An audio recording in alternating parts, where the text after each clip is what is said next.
Tyrannosaurus. Mighty Morphin Power Ranger.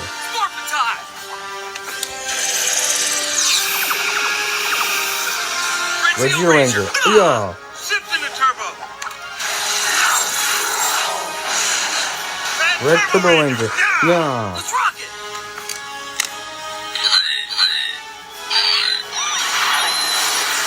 Red Space Ranger. Yeah. Go. Collect. Go. Doctor. Rescue.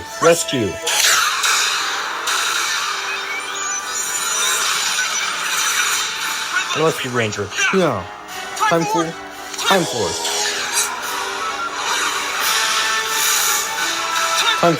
Yeah.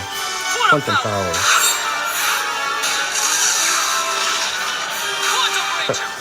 Quantum Ranger. Yeah. Air Force Ranger. Yeah. Alright guys, let's do it.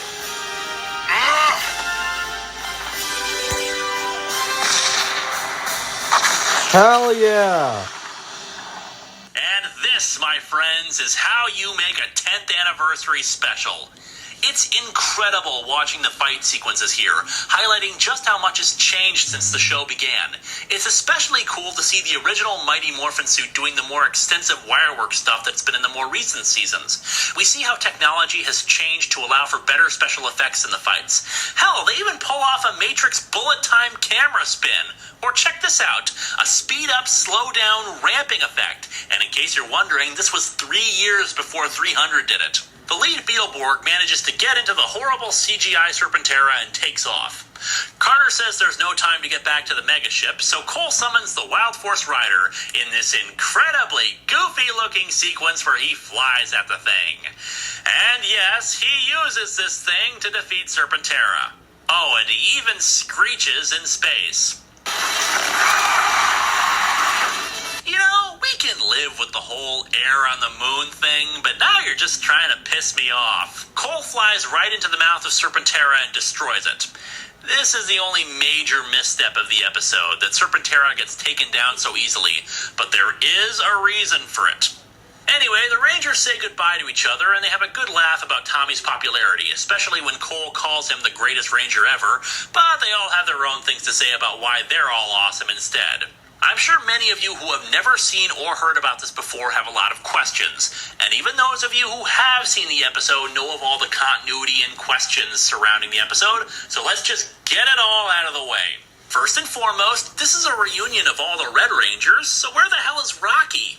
Steve Cardenas was indeed approached to appear in the episode. However, he was moving at the time, and sadly they couldn't reach him when it came time to actually bring him in. He was, however, fully on board with coming back. It's just sometimes this sort of thing happens. It should be noted, though, that the appearance for him they had planned was not as a Red Ranger, but as Tommy's butler. You see, why do I have to be the butler?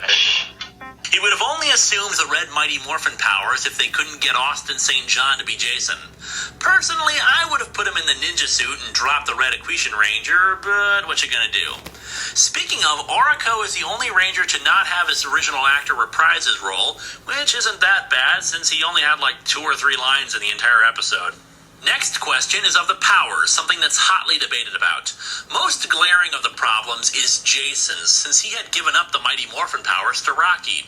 One theory is that the Sword of Light didn't transfer the powers so much as copy them, but that tends to get thrown out for various reasons. Another theory is that during Zeo, Rocky gave the Morpher back to Jason. It's certainly plausible. Adam still had his Morpher, and we saw that the things can still function, and it's potentially possible for them to be repaired.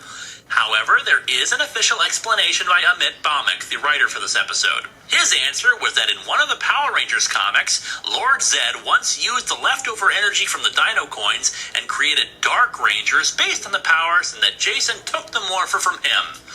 It's a bit of a stretch, especially since the canonicity of comic books and the like is questionable, but hey, take what you can get. It okay.